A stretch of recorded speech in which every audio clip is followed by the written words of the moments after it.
Meus queridos irmãos, a paz do Senhor,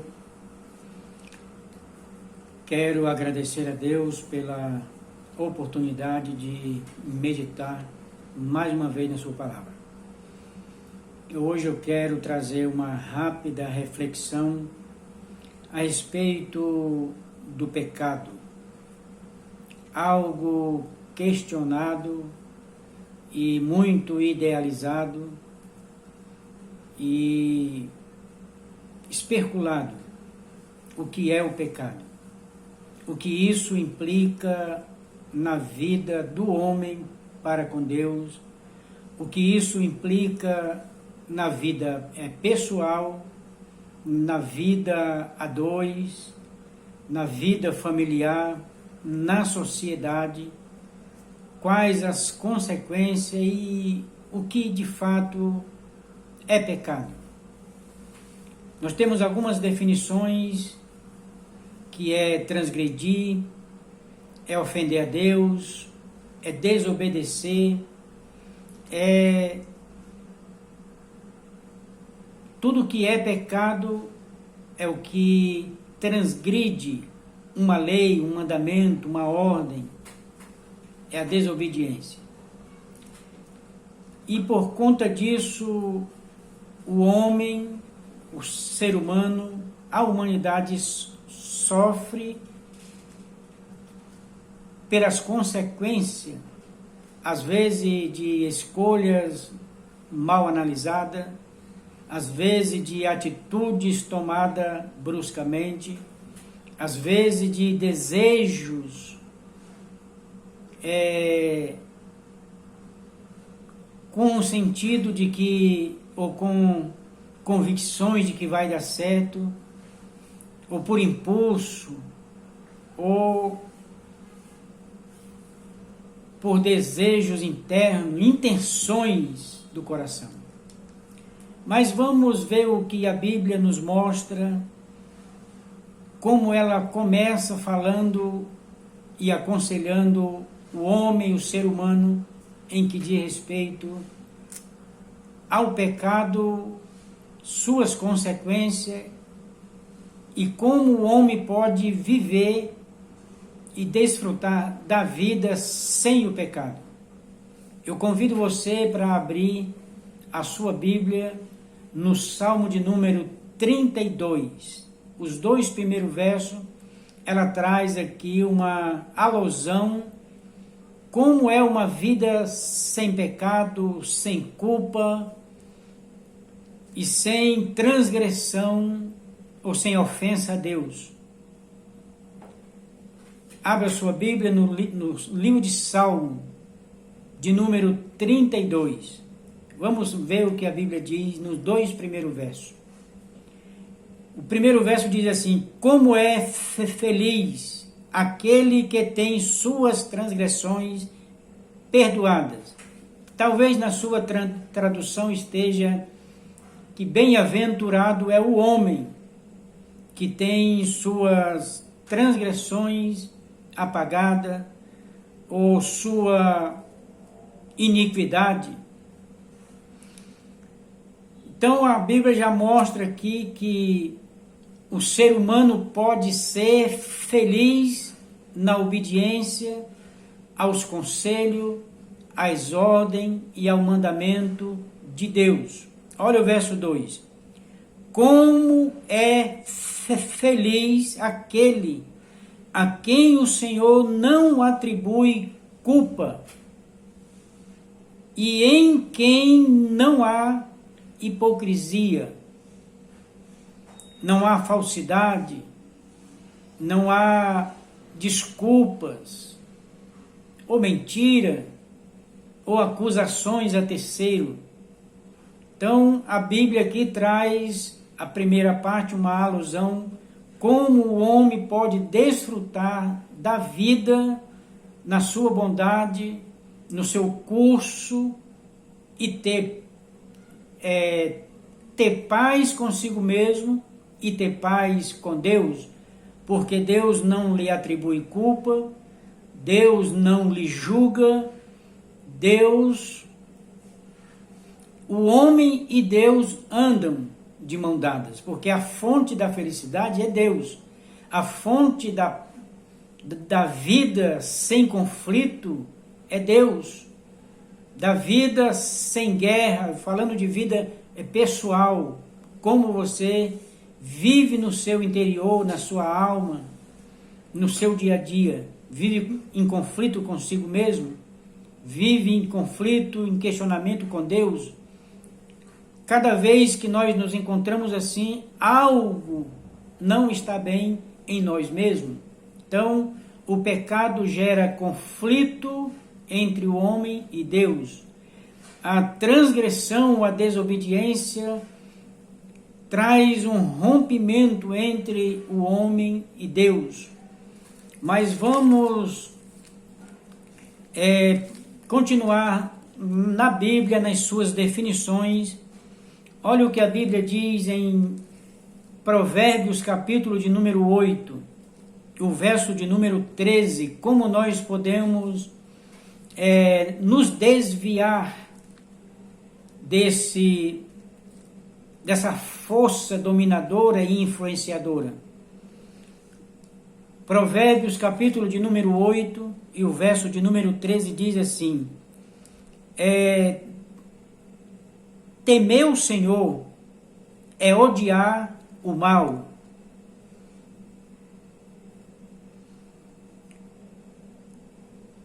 Odeio o orgulho e a arrogância, o mau comportamento e o falar perverso. Então,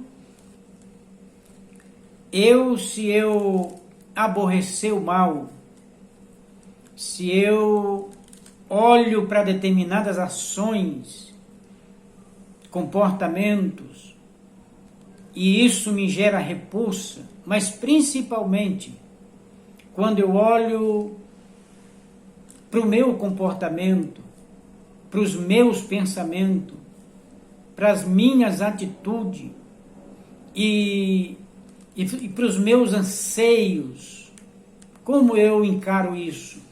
Quando eu me pego em pensamentos de tramas, em pensamento de sede de vingança, quando eu me pego tramando contra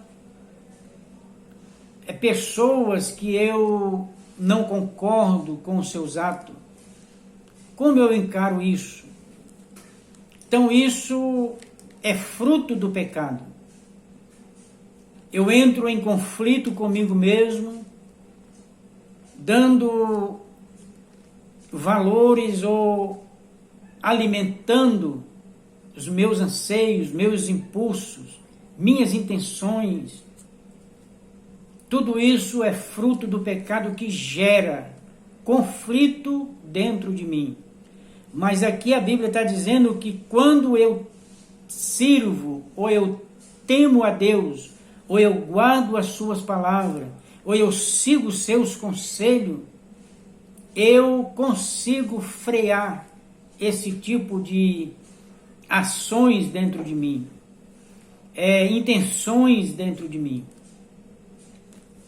Mas olha só, Eclesiastes, capítulo de número 12, o sábio Salomão, ele começou a olhar esse cenário no horizonte, quem sabe observando algumas pessoas no seu falar, no seu comportamento, no seu agir, e aquilo ele começou a olhar no horizonte e foi encurtando a visão e chegou bem próximo e quem sabe até a ele mesmo, porque ele começa Provérbios capítulo de número 12 e o verso de número 9, olha como ele começa: além de ser sábio, o mestre também ensinou conhecimento ao povo.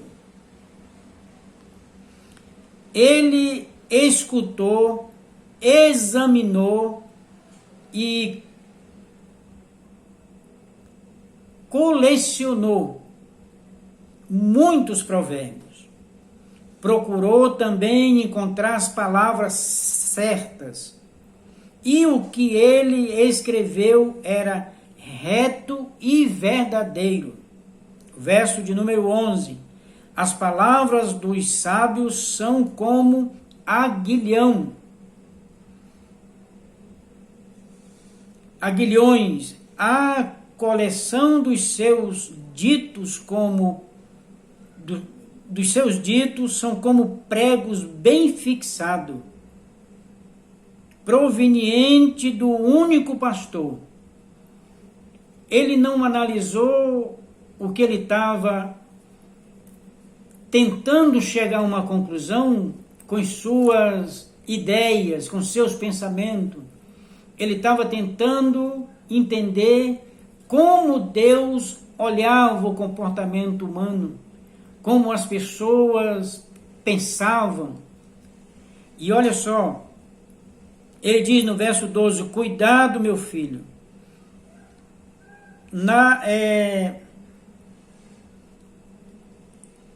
nada acrescente a eles, não há limite para a produção de livros. Você pode estudar muito, ter muito conhecimento, mas ele diz aqui que não cheguemos a uma conclusão devida, mesmo que lemos todo tipo de livro, vemos todo tipo de opinião. Mas no verso de número 13, ele diz assim, agora que já se ouviu de tudo, aqui está a conclusão. Tema a Deus e obedeça aos seus mandamentos, porque isso é essencial para o homem. Isso é importante, isso é um dever do homem, temer a Deus, obedecer os seus conselhos, obedecer os seus mandamentos. E por que é um dever para nós? É essencial para a nossa vida. Porque nós vamos ter em mente que Deus não é apenas um pensamento, não é apenas uma expressão, é um ser o qual nós vamos estar diante dele e prestar conta. Olha o que ele diz no verso de número 14. Pois Deus trará o julgamento de tudo o que foi feito, inclusive de tudo que está escondido, que seja coisa boa ou que seja coisa ruim. Então, dentro do meu coração, dentro das minhas intenções, há segredos que só Deus conhece. Por mais que eu me julgue certo, correto,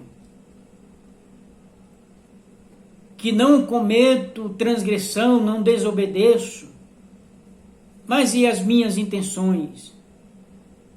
E as minhas motivações? Será que eu consigo julgá-las? Será que eu consigo defini-las que nesse comportamento que me julgo agrada a Deus? Me classifica como justo diante de Deus? Ou eu dependo e preciso realmente ouvir e viver os conselhos de Deus? E a análise, em última análise, é temer a Deus, é agradar a Deus. Isso me faz feliz, isso me faz bem visto aos olhos de Deus. Eu odiar o mal, eu não aplaudir o perverso, eu não compartilhar de tramas, eu ter conselhos que evite uma tragédia, Mas não eu só ter esse conselho, eu viver esse conselho. Então, nós vemos que aqui o pecado é uma tragédia na vida humana.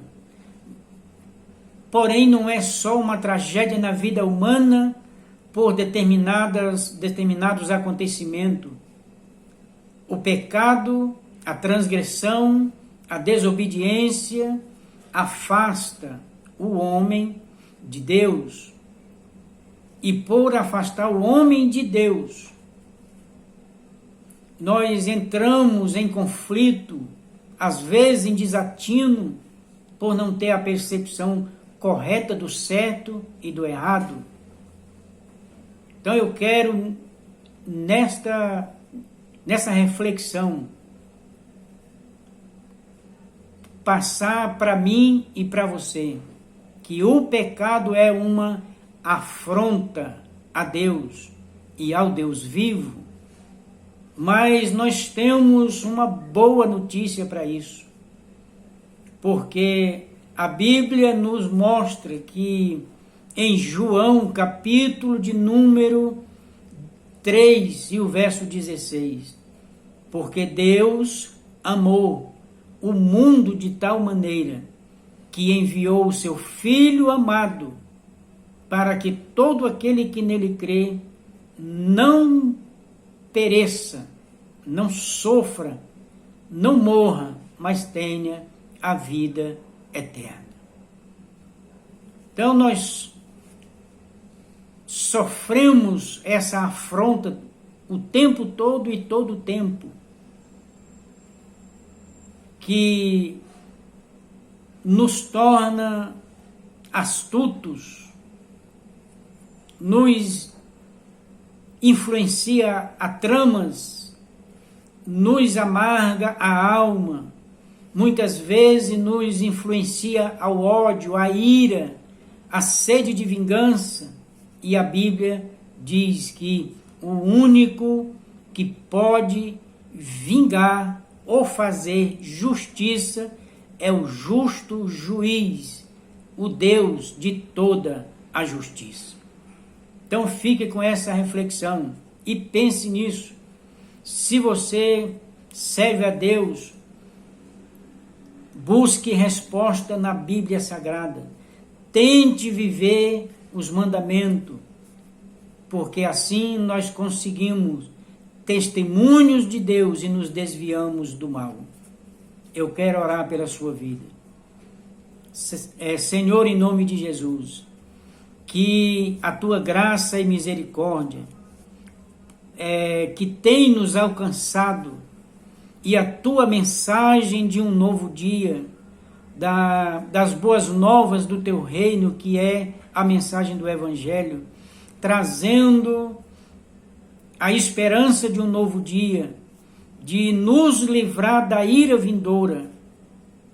Senhor, através da mensagem do Evangelho, através da mensagem da tua retidão e justiça e do teu juízo vindouro, que nós possamos repensar e frear os nossos impulsos com a ajuda dos teus conselhos e do teu Espírito e da companhia de Cristo. Senhor, visita as famílias, visita aqueles que no seu conflito, na sua culpa interna, no seu pedido de socorro, chega a pensamentos que a única saída é tirar a própria vida. Isso não é saída. A única saída é entregar a vida para o Redentor que vive e por fim se levantará e dará vitória àquele que clamou pela justiça, pelo socorro e pela salvação. Em nome de Jesus. Amém.